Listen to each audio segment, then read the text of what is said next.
I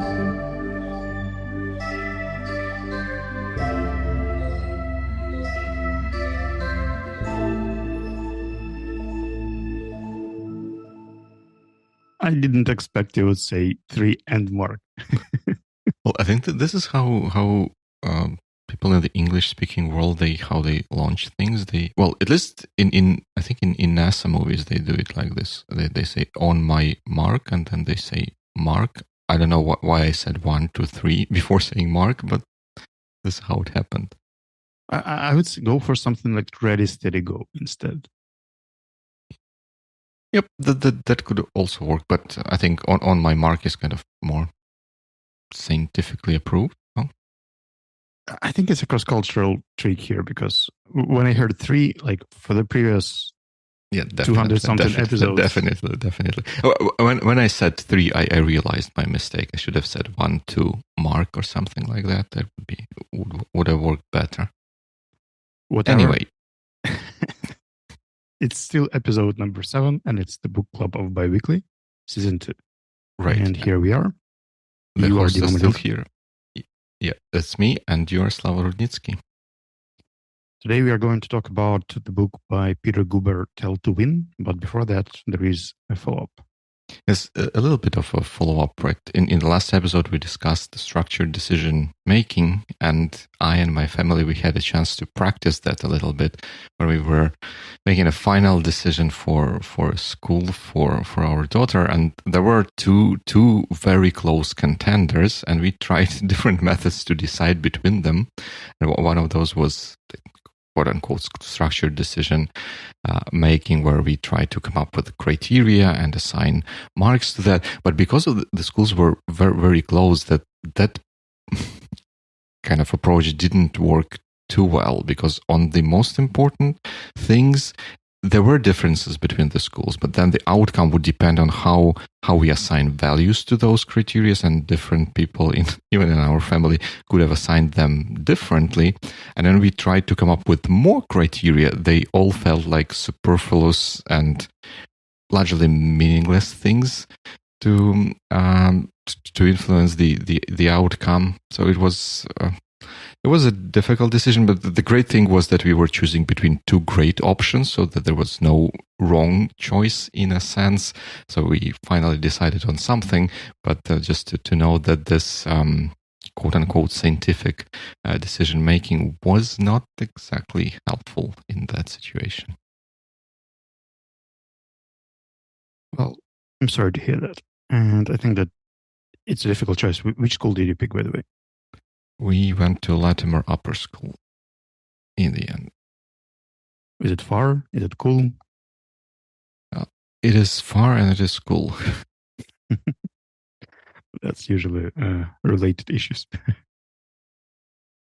The farther, the better. Well, yeah, I guess in the way how geography of London works, it with our location, yeah, that's the further, the cooler.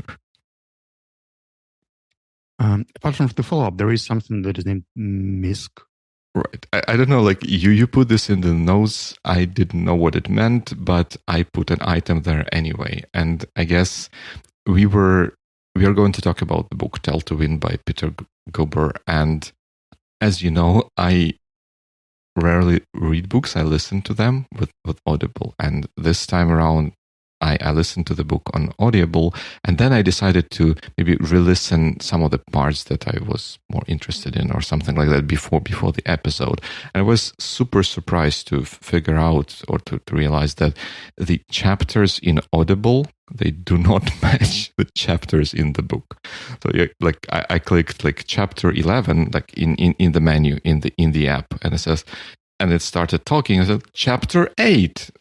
Blah blah blah blah blah, and so I think they use their own logic for chapters in Audible. Maybe they try to keep them certain time length or something like that. And so there might be the introductions, this like the word from the author, which also counts as a chapter, some intro word as chapter definitions, and then just part 1 explained is also a chapter, and then chapter 1, which is already chapter 4.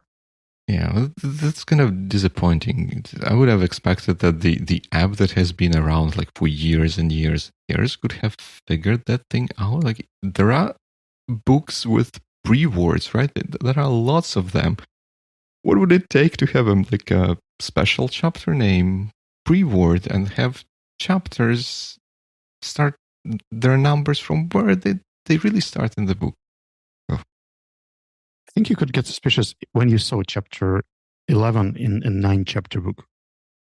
Yeah, well, that's the trick, right? When you're listening to an audiobook, you do not always realize the chapter structure of the book, or it's not as immediately obvious as with a paper book where it is on the first pages of the book. So because I never had to go back chapter by chapter in audiobooks, I never figured that there is this issue. Right. Speaking of MISC, by the way, that was your doing in our previous book club when we were discussing Pitch Anything. You added this section about life and UK podcasts in schools or schools podcast usage. Something. Yes. Okay. So I guess that was kind of a thing where there is a sort of smallish, interesting topic, not directly related to the topic of the episode, and because we are structured, we wanted to put it in some place in the notes. Okay, I got it.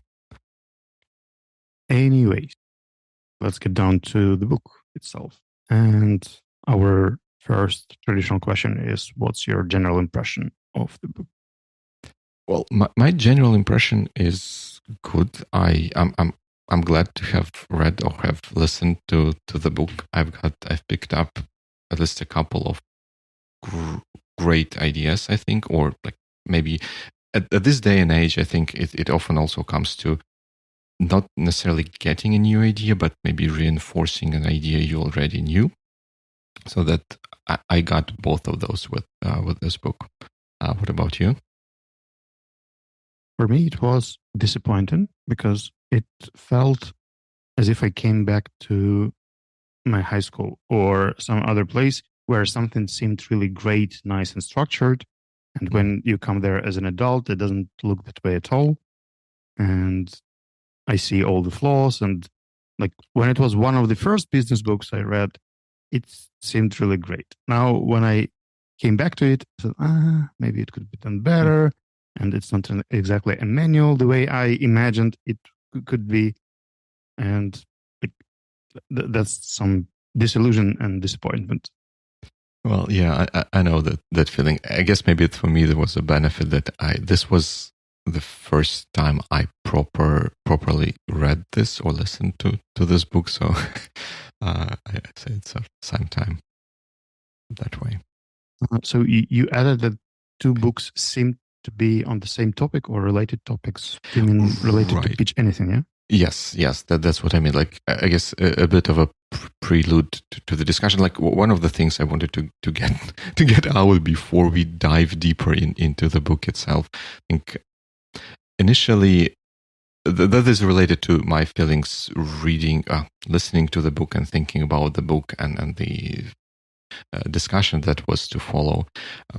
Is like initially I was slightly disinterested in the book, and I thought that maybe that's because it's like the same thing, like on the same topic as the previous book, and some things felt like they are just reiteration of the ideas or thoughts from the previous book. So, and then I thought, like, yeah, maybe we should try to separate books or like to switch topics more often. But then I guess when I finished the first third of the book, I think that feeling like went away, and I just listened to the book. But then came another thing. I realized that I was listening to the book like this time and the previous time as well in the wrong way, because as I was listening to it, I was thinking about, all right, how we are going to discuss it, what are the points, what are the flaws, what are the good ideas about this, and that also contributed to that feeling like, yeah, that's like initial chapters of this book. There's like this old news, like you already know that. Like, what's the point? But then as the narration progressed, I figured, oh no, that there are some good ideas, that there are some good thoughts, there are some good questions that I can ask myself. And I thought that maybe next time when I'm listening to the book, I should just first listen to it from the beginning to the end, and only then start thinking about how we're going to discuss what are the ideas, and maybe go back to some parts of the book to pick up on some of the points more precisely, but first get the full impression of the book before starting thinking about how to discuss it. I'd probably add to this the idea that, in my experience, reading and listening to this book is very different. It just felt different because I ordered a paperback copy here, and it's my 5th paperback copy. I got one in Russian many years ago. Then I got one in English. Didn't finish reading, but gave it to someone. Then it happened again and again. So I would always give away these books to people who were somehow interested in storytelling. And it always seemed that that's a really nice book to read. And when I started listening to Audible, I realized that it doesn't sound as structured as it is read. And that's a trick. Maybe it's something about the narration or about the pages, or it's really hard to say, because Pitch Anything was exactly the same. Like, I remember the way I read it, the way I listened to it. Even if somebody draws it, I think it will be pretty much the same thing. I would definitely agree with that. And I would, at least partially, would attribute this to the narrator or the narration. They did not articulate the beginning and the end of chapters, or like the structure of the book, as well as they probably could have. But yeah, it felt like a never-ending, more or less monotonous 10 hours of talking. That is true. And probably one of the reasons is that Pitch Anything was narrated by the author. So he knew some sort of intonations and tricks that he wanted to put into the written text, while professional narrators sometimes just focus a lot on pronunciation and making things explicit. Yep, could be. So, shall we discuss the content? Yeah, let's do that. Do you want maybe to give a different overview of the structure of the book? I think there are basically 2 parts there. Part 1, which builds some premises and grounds, tries explaining what the story is and why it is needed. Mm-hmm. And then part 2, starting from chapter 5, is related to the preparation, telling the stories themselves, and some kind of tricks that you could use in the process. But to me, they are all quite similar and repetitive, because some ideas, they overlap from chapter to chapter. And even when I look right now in our notes at this takeaways list, they do not always correspond to the chapter itself. So the takeaway could be about something else, not what the chapter is about. Yeah. I felt that the first part of the book was ever so slightly more about the structure or the form of the story, like who can be a hero, the three part of the storytelling where there is like a tension and resolution in the end, and the second part was more about finding the content, like the substance of the story, given that you already can put it into the form that conveys the story in the best possible way.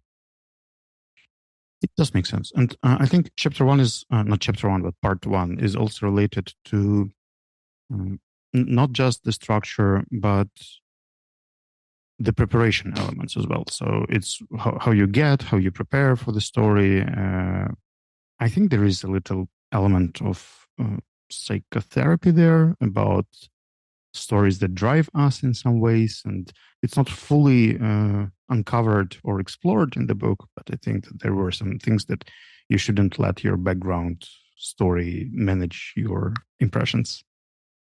Right, and by background story, I think that in this author meant what in the previous book we referred to as a frame, right? Mm-hmm. Like you come to a situation with the frame, and that one was one of the pet peeves of mine with this book, where the author came up with this idea of story, and they tried to apply this to every possible thing under the sun, like anything that's there.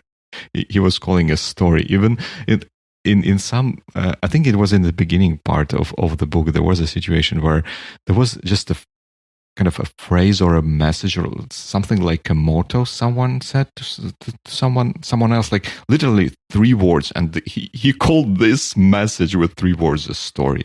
Like, okay, like it doesn't make much sense to me. What I really appreciate about the book overall and the style is that this guy is a practitioner. So he does use this technique on daily basis. And when you listen to the cases and stories, it might be overrated or somehow exaggerated, but still it's interesting because in the movie industry, Peter had to talk to actors, politicians, business people, and all the stories they tackle. I mean, I can imagine myself trying to pitch something to the president of the football federation or pitching an idea to a board of directors. And these things kind of relate. Unlike Pitch Anything, in Pitch Anything, examples were very, very far away from me. I could say, okay, that's US financial investment market. Like that's relevant for people who work there. And I don't think I can apply anything from that experience. And in stories that Peter was using, I felt much more relatable. Interesting. Do you think that is because you maybe are more familiar with like Hollywood and like at least maybe not as familiar with Hollywood itself, but maybe that style of business, which is somewhat closer, I would say, to the typical business we are used to, or is it because the author Peter Guber does a better job of coming up with stories that are relatable? I think my understanding of context of movie making and investment is pretty much the same. It's close to none, and I'm not really into either of the topics.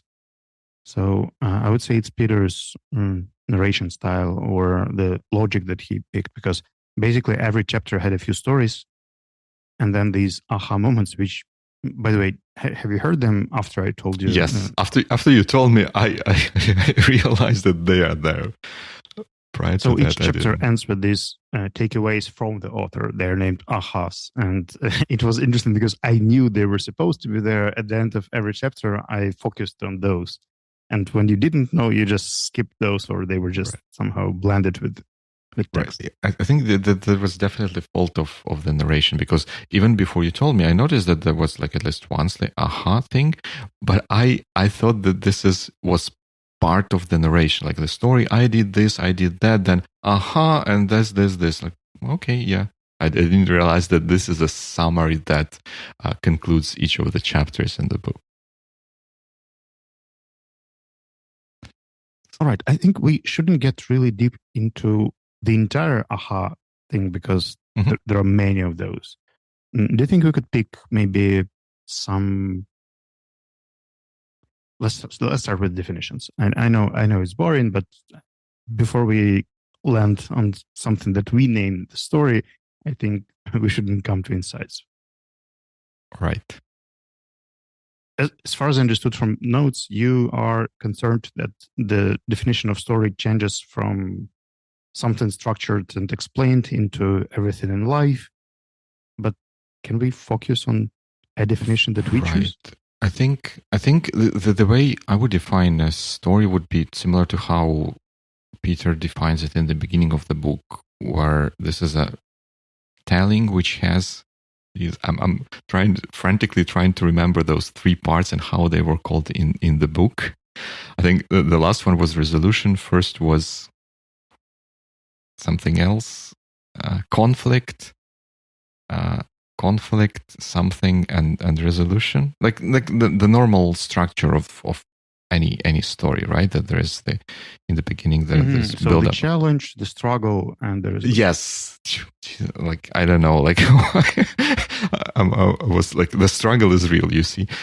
So the challenge, struggle, and resolution. So the story to me would be a narration that has these three elements, maybe with an additional element of having a hero that goes through all of those three stages, like the hero journey thing, which is very common for Hollywood scenarios and other types of stories. This is how I would define a story. Mm-hmm. And I think I could extend this even more into storytelling, not just the story itself, because if you look at the storytelling, it adds more because it also shows the preparation, how you make or shape the story or pick the story, then how you start telling the story to get people's attention, and how you narrate and explain things when you try to show the struggle and express the challenge, so it actually people can emphasize to what's happening, and a call to action at the end. And this call to action to me is very different from what Peter is saying, because I think that he implies that you should actually explain what the story is, or you should wait until people really get it and you see on their faces like, so you mean I shouldn't buy this car? And I think that stories are powerful because people can actually interpret them in their own ways. That's what you do very well when you perform on stage.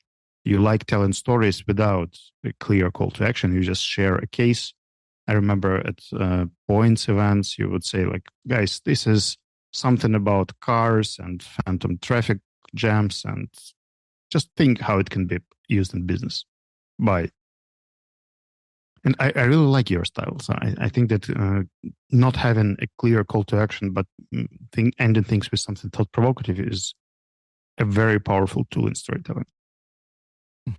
Well, that's very, very interesting that you brought up this topic of storytelling in relation to a story. Because I think that this is a very, very important distinction, and the story I would see as an element in this whole storytelling process, because to an extent, if we want to land a message with the audience, we can construct a story to deliver that message, which can be like unrelated to the message itself. If you know what I'm trying to say, like we can construct or start with, hey, this morning I went for coffee, and then was like something happened, which would create the struggle and the tension to which the message we are going to deliver would bring a resolution and would better resonate with people, or they would be more open to receive it. And that's why I think that's very good that you're bringing up this whole process of storytelling in addition to a story in and of itself.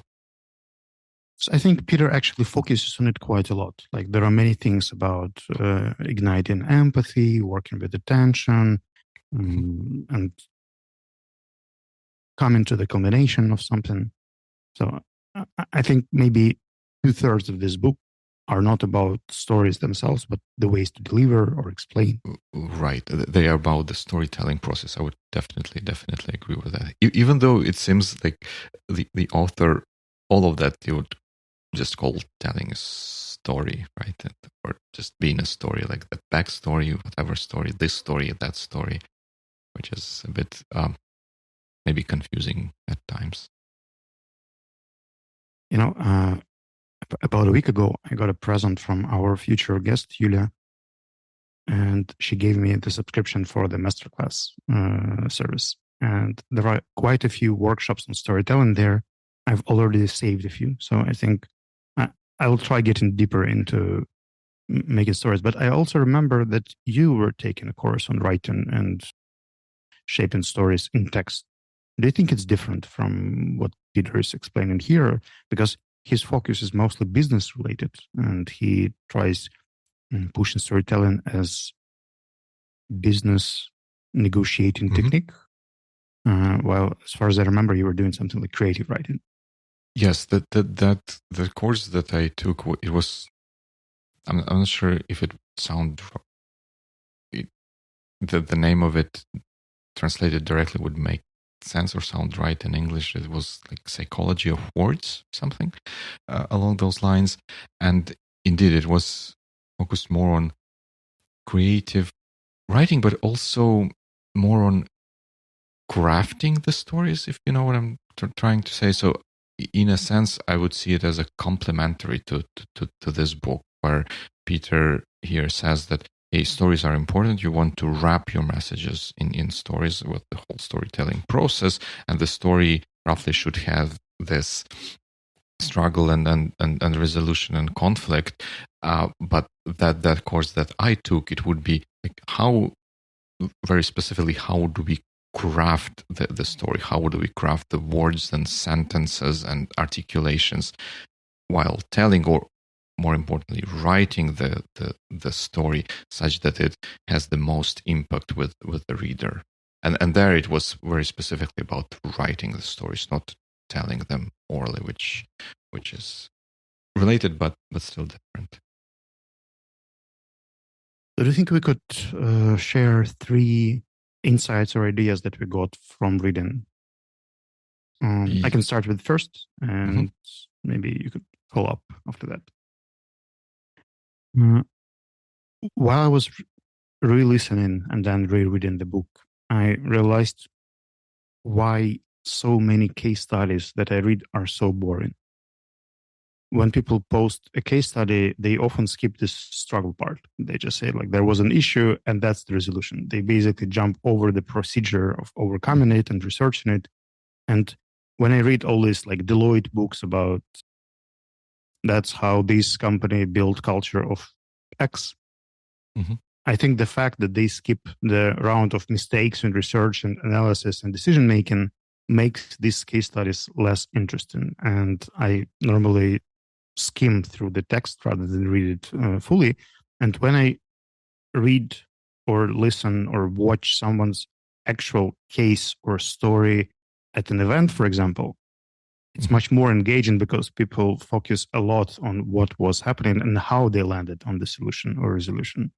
And that made me think that we should reshape the way we use cases in marketing as well. That's what I asked my marketing team to do a few weeks ago, to add more of roadmaps, struggles, and mistakes that were made in the process before we ended on the resolution. Because previously it looked really artificial when you say, like, the customer requested this and that's what we have done very successfully. Amazing job. Very well done, guys. Right. That's a great point. And yes, what I would add to that is that the struggle part, I think, is important in that it helps to show the additional driving forces or additional constraints on the situation. Because if you just have a conflict and then the resolution, it's like, why exactly is this a resolution to this conflict? Could it have been something else, something more simpler, faster, easier, whatever? But then the struggle part would show, oh, there is this thing that works against the situation. There is this thing that works against the situation, and then it makes the more coherent story in the end, right? So it like builds a bridge between the problem we are trying to solve and the solution we arrive in the end. Yeah, that's a great point. I could even give you an example from movie making, because that's the thing that always drove me crazy about all those movies where the protagonist get into an accident or gets crashed somehow, then gets an insight, and then they show in this super fast forwarding way the way he can't walk, he starts walking, he runs, and then he becomes a superstar again, like in 20 seconds. But that's the most interesting part, is how he got from ashes and got all the things back. Like, there must have been something difficult there, not just this like 4 episodes of trading that he just showed. Totally. And probably the struggle part is the place in the story where there are the most opportunities to build the relationship with the audience, so that, like, give them something they can relate to. And yeah, that would be important, not to skip that. Whenever I read interviews of HR related people about war, very few of them say that they were not prepared. Like most people say, like we had a perfect plan and the perfect strategy, but then I know the reality that was happening in these teams, and it's not like that. Like there was panic in many, many companies, and even those who expected the war to start in February, they were still not prepared to what was going to happen, and there was a lot of confusion, misunderstanding, miscommunication. But now people kind of try to show what they have done, and they have done a lot of things. Let's say March was much more organized than late February for Ukrainian business. But still, I think that people who can honestly say that, like I didn't expect what's happening. For 3 days, I was just out. I just replied to the most urgent messages and that's it. It makes it more trustful, I think. Right. And I don't remember, I think that's a great point. And I don't remember whether it was in this book or in the other book that we read, the idea of kind of being okay with being vulnerable in a sense, because like in this part, in this telling, like we were prepared, everything was good. Like there is no story, right? There is no struggle, but the struggle indeed was real. And what people in Ukraine did in those tough times, like it was amazing. It is amazing in and of itself, but it also makes for a great story, saying that even with all our preparation, we faced the enormous challenge of this thing really actually happening in the 21st century, and then it can be much more than that. And I think the stories where the hero is like the storyteller are, I would say, a particularly kind of impressive when the storyteller is showing some sort of vulnerability they went through. When the struggle is real. Mm-hmm. I think it was one of the juiciest chapters of the books, chapter 7. It was one of the most packed with techniques and tricks that you could use there. Mm-hmm. I think it was quite resourceful, and vulnerability was one of the elements there. Yeah, I can see. And the other insight I got was also from this chapter. It was about the interactions. That's another thing I like about your public speaking. Whenever just back in Dnipro, you would perform on stage. I remember your TEDx experience, and then some Pichakcha, I think. Cases. It was always a bit different because you would, even if you had very limited amount of time, you would do something with people in the audience. You would not just ask them questions because you're supposed to ask them questions. You would make them think or scratch the back of their head or do something else. That was always entertaining and intriguing what you're going to do in the next speech. Thanks. I think for me, one of the takeaways was that the idea that, well, stories are important. Of course, we get that, but that the story needs a hero, and it's just not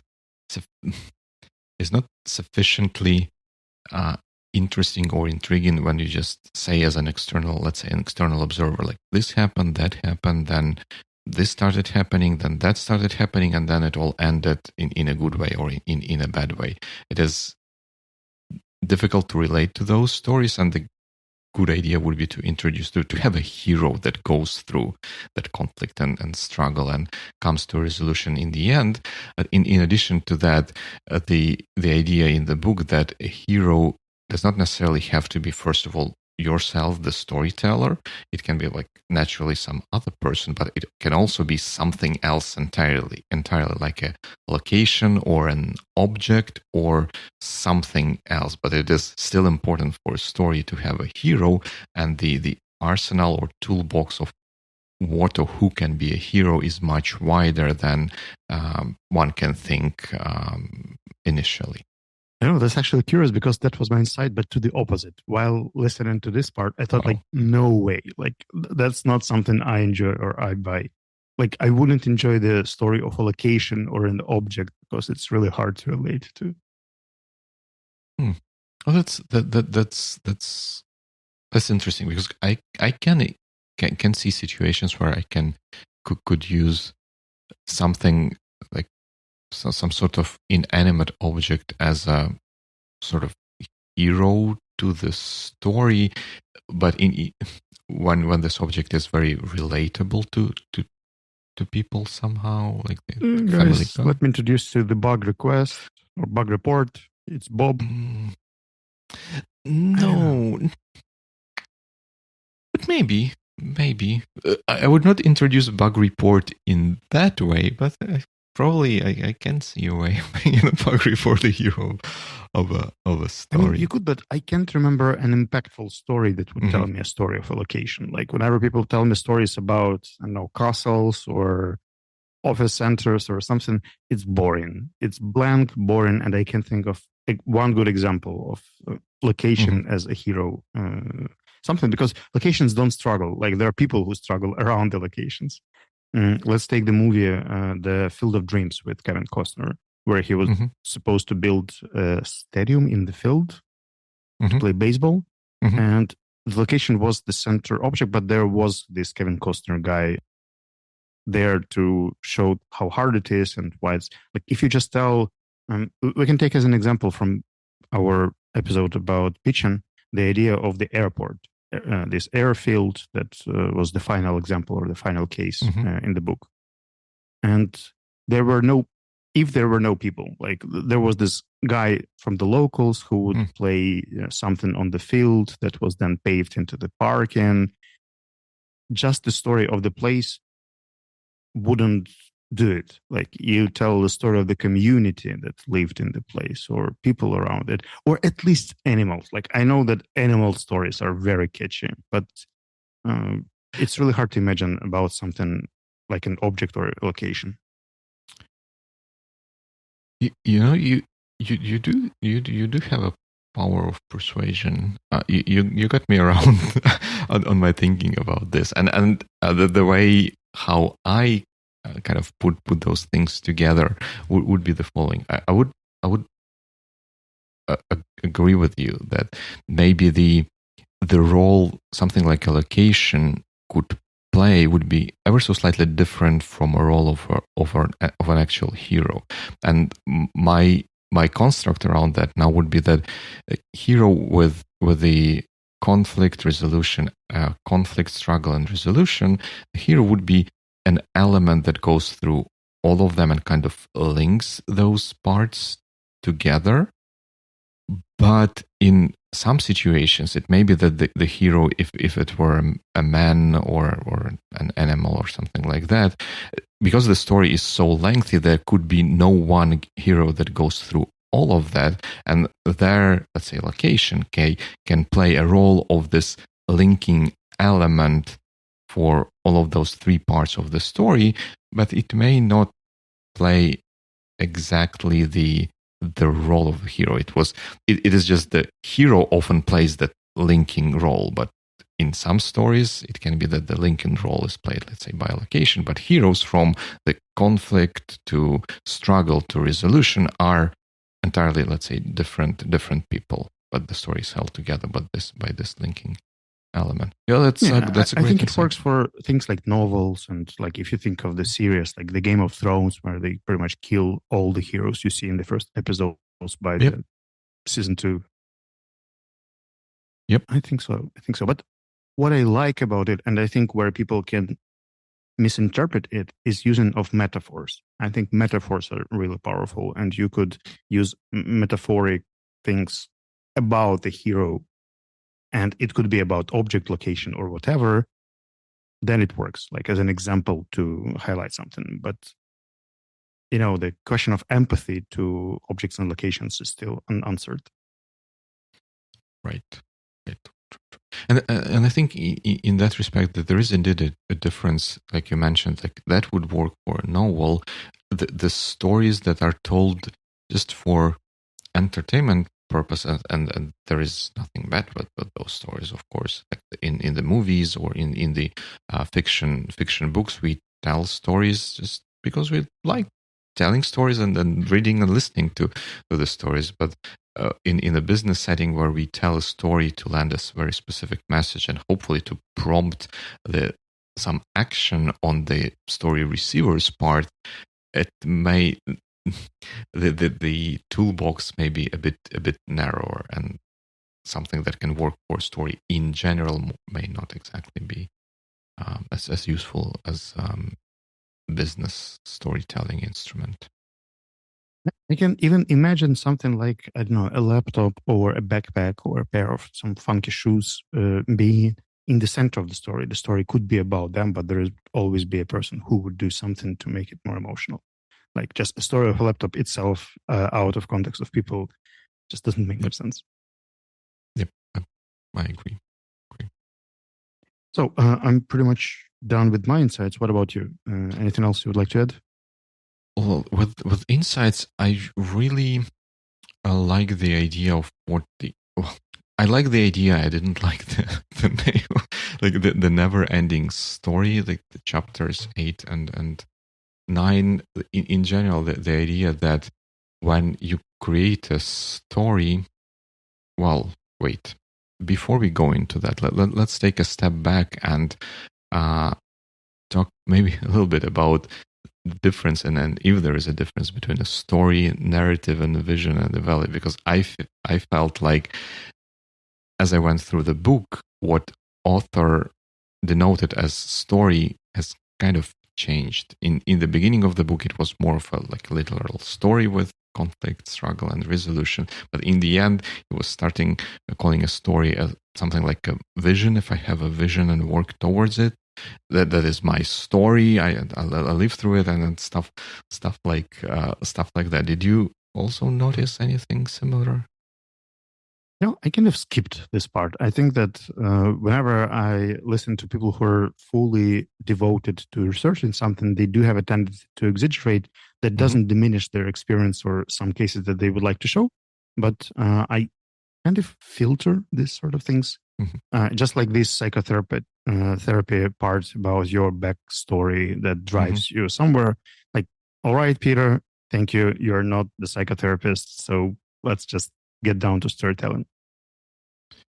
Right. So, and this is what got me kind of confused. And when I started to telling my next insight, that I felt weird calling this thing a story, because I don't feel this is exactly a story. So when you create something of value to the people, the best thing that could happen to it is that people will take it and start kind of modifying and morphing and building on this thing in their own way. The author calls that people get to take your story and tell it forward and modify and then add to this story, which I don't exactly like the idea of calling this as a story. To me, that would be more of a something like valuable thing or idea that starts a life of its own.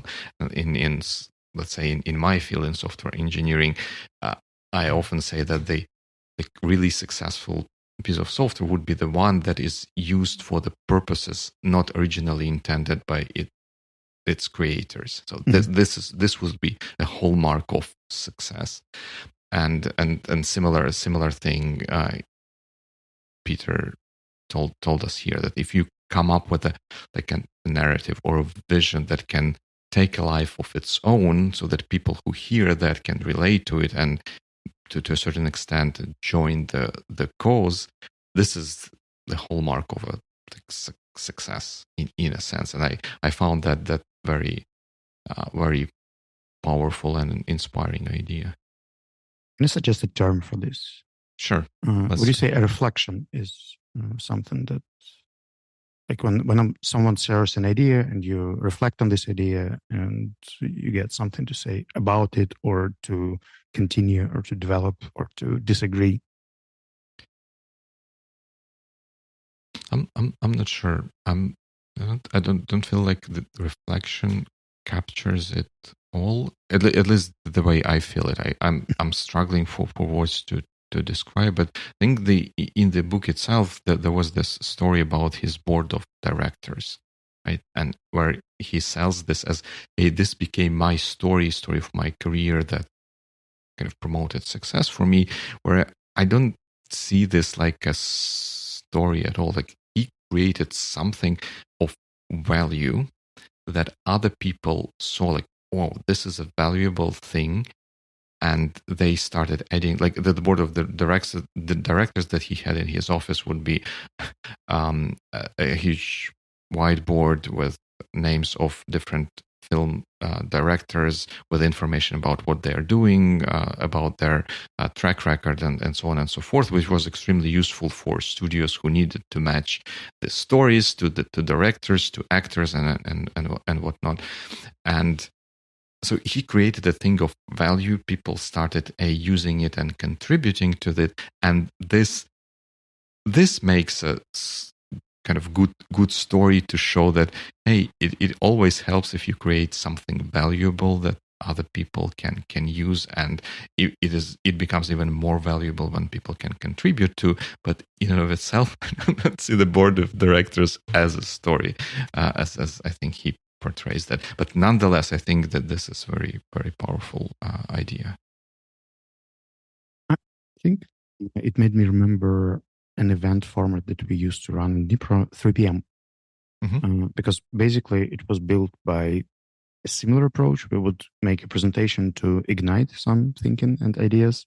Then we would make a case study to get people to work together. And then they were ready to contribute. So they would suggest some topics that they wanted to talk about. And I think that the idea of an unconference, a participant-centered event, is about getting their stories out. And sometimes the storytellers are not people who write the question, but people who come to discuss the question, and then they listen for 15 minutes, and then they tell the story that actually generates the most value for the group. Right. Any other insights from you?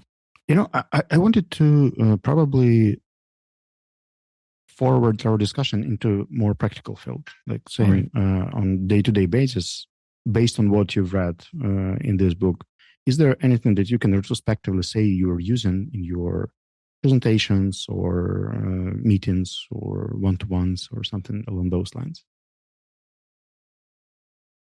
I think so.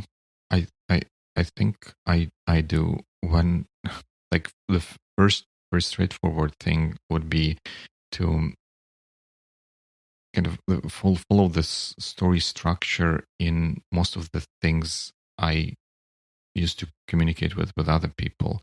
So even let's say I'm writing a relatively boring status update about the project, I still try to frame it as a, maybe not story would be an exaggeration, because not always there would be a conflict, struggle, and resolution, but at least in a narration kind of style, so that this whole thing can be read as a coherent piece of literature. Of course, not literature. Didn't find the better word, but in general, I do try to capture the audience to have a little bit of this conflict and maybe struggle and resolution added to it.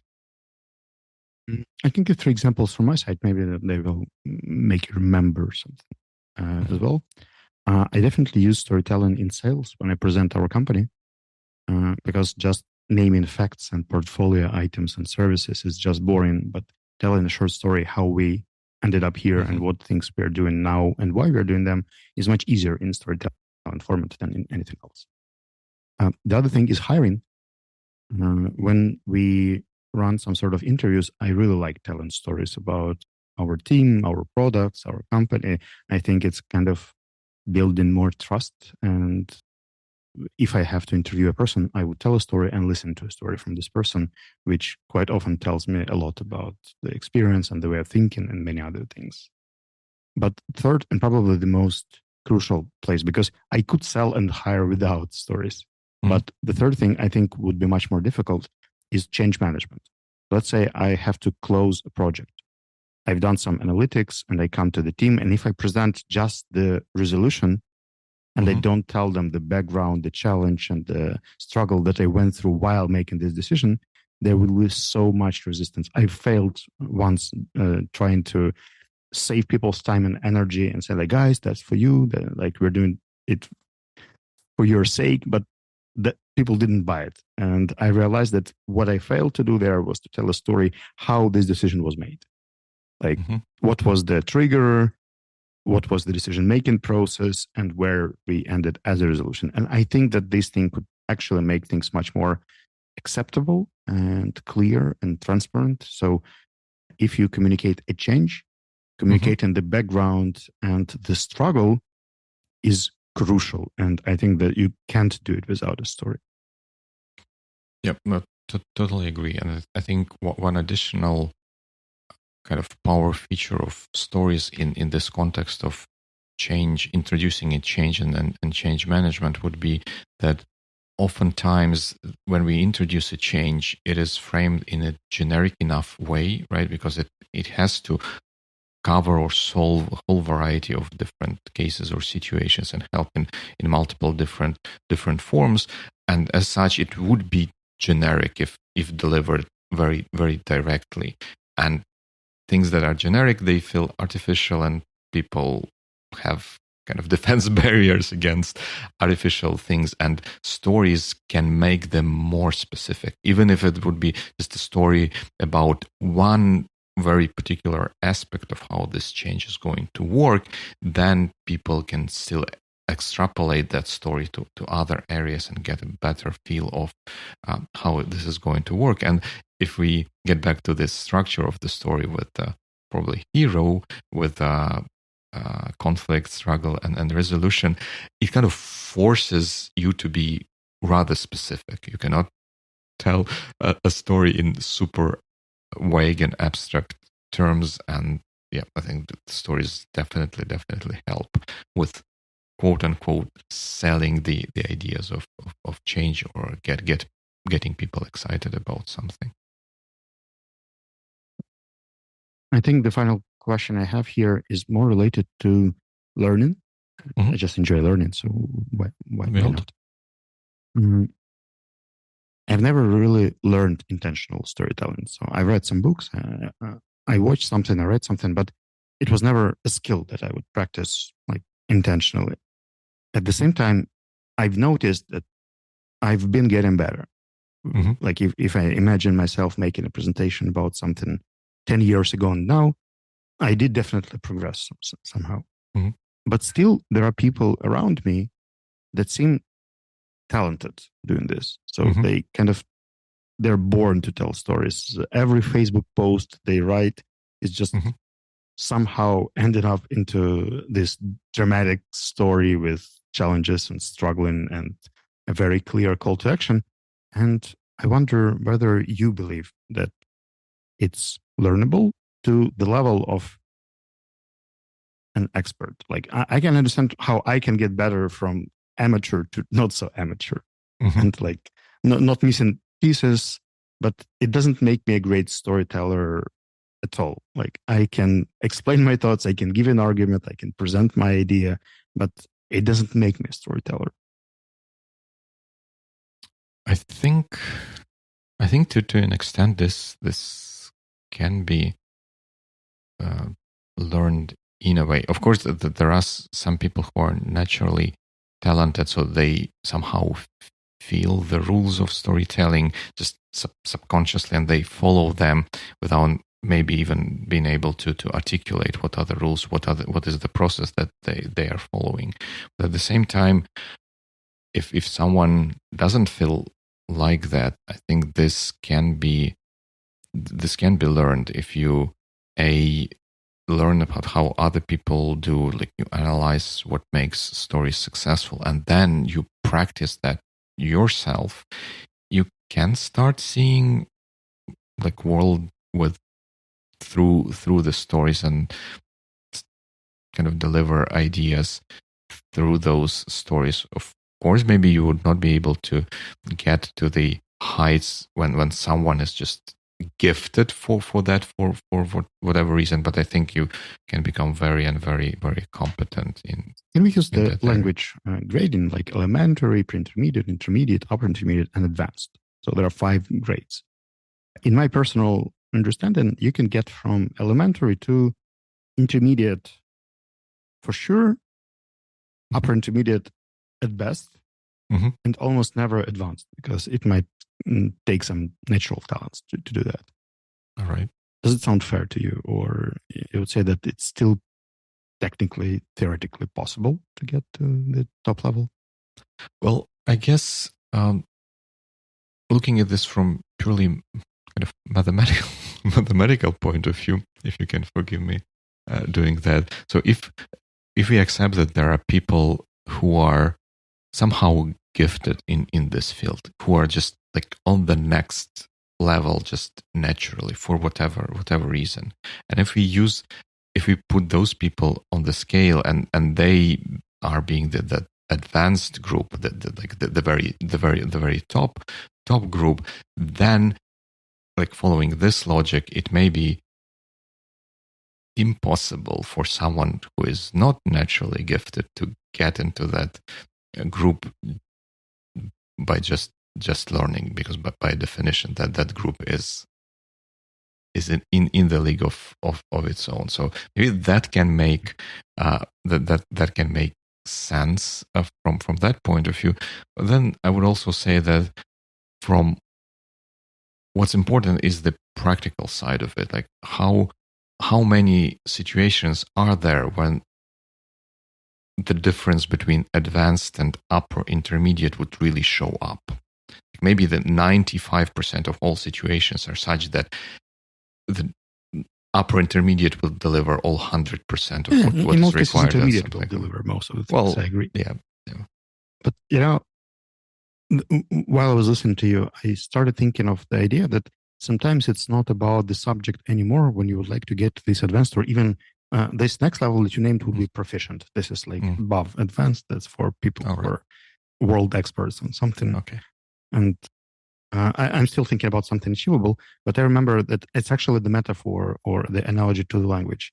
In order to become an advanced English speaker, you have to develop your thinking first. You have to start thinking with more complex constructions, learn analytics, and learn some other things just to get this complexity, not just from the language, because it's not how many words you know. It's how you think. It's how you shape your words and sentences and phrases, what sort of structures you use. And this complexity doesn't come from language learning. It comes from other areas and fields. And I think maybe in storytelling, it's the same. It's not just practicing the storytelling itself, but it's getting deep into some sort of, I don't know, maybe psychology, maybe sociology, maybe history, maybe business. I don't really know. I think Peter Guber is a good example here, because when he tells a story, these stories are really nice. And they are deep, meaningful, interesting, and relatable. And I'm not sure that he was always like that. I think that he practiced not just the storytelling, but also doing business, running successful projects, team management. And now some of the best stories there were stories that he reflected on, he lived through. And I think that this is the answer for me. Thank you. That was very useful. Well, I think I totally agree with that. And I was going to bring up an example of, let's say, photography, right? When you, in order to get better, you also have to start building on very diverse set of knowledge. Like at some point you would, if you want to get better, you would start looking at paintings by old painters and think about like what makes this painting stand out in comparison to some other paintings from that period and whatnot. You get into the color science and to maybe some physics to understand how light falls and how to position yourself. Like, I don't know, like what the heck, even astronomy, if you want to, like a particular composition with the moon or sun or something like that, you would need to know, like use a special apps that would show you the position of those things on the sky and so on and so forth. And I guess a metaphor for that I have in my mind would be that if you imagine you're being on the top, like your achievements or things that you can do, being yourself at the top of a pyramid, right? The height of the pyramid determines like what you can do. The higher the pyramid, the more things you do, the more successful, the more impactful you are. But in order for that pyramid to go higher, the only way to make it higher is to start building from foundation to the next level, to the next level, to the next level, such that the top of the pyramid can go up a little bit in the end. But you have to cover all of the bases, and this is where the diverse outlook is extremely helpful, and even more so in the storytelling business. I'm kind of excited that we end this episode here, because our next one is going to be a very natural extension of this conversation. It's going to be about learning, and it's going to be a guest episode with, we will not spoiler it, so please listen to the next episode. Yeah, tune in 2 weeks for the next episode with a guest about learning. And hopefully these 2 weeks are going to be good ones. Yep. Good weeks.